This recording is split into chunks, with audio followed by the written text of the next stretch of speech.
Շնորհակալություն, ազգային ժողովի մեծարգո նախագահ, հարգելի գործընկերներ, հարգելի ուժեղ Հայաստան խմբակցություն, Էդգար Ղազարյանի առաջարկած նախագիծը քննարկել եք ձեր խմբակցությունում։ Չեք քննարկել, ինչի համար, որտեղ դա Էդգար Ղազարյանն է ներկայացնում։ Չգիտեմ, ինձ թվում է կարելի է եւ քննարկել նույնիսկ եթե դա ներկայացնում է Էդգար Ղազարյանը, բայց ինչեւ է անցած ելույթն եմ ուզում հիշատակել պարոն Ղազարյան, դե գիտեք ինքը գալիս է այստեղից դիմում է միայն ձեզ եւ Հայաստան խմբակցությանը ու ելույթի ընթացքում ասեց դատվելու եք ձեզ պետք է գալու Արամ Վարդևանյանի ծառայություններ, մեզ չի դիմում ինքը, ակնհայտորեն մեր հետ չի խոսում, ելույթի սկզբում ասեց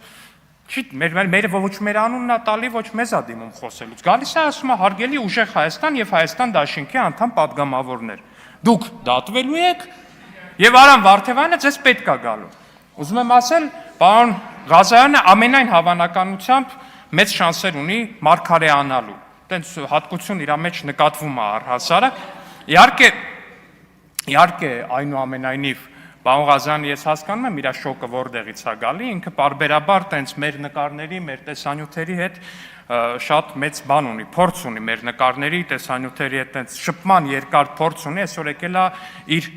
կուրքերին ու իր իդելներին որպես այդպեսին մոտիկից է տեսնում, հասկանում եմ հուզմունքը, բայց այնուամենայնիվ կոչ եմ անում, երբ որ ազգային ժողովի ամբիոնից եք խոսում, նախ առաջինը եկեք ներողություն խնդրեք հայ զինծառայողների մահը կամենալու համար։ Հարգելի ուժեղ Հայաստան խմբակցություն, այս խոսակցությունը չի փակվելու։ Ձեր շարքերում նստած է մարդ, ով որ կամեցել է ուղիղ տեքստով ասել է հայ զինծառայողների մահը։ Դա չի փակվում, դա չի անցնում գնում, դա չի վերանում։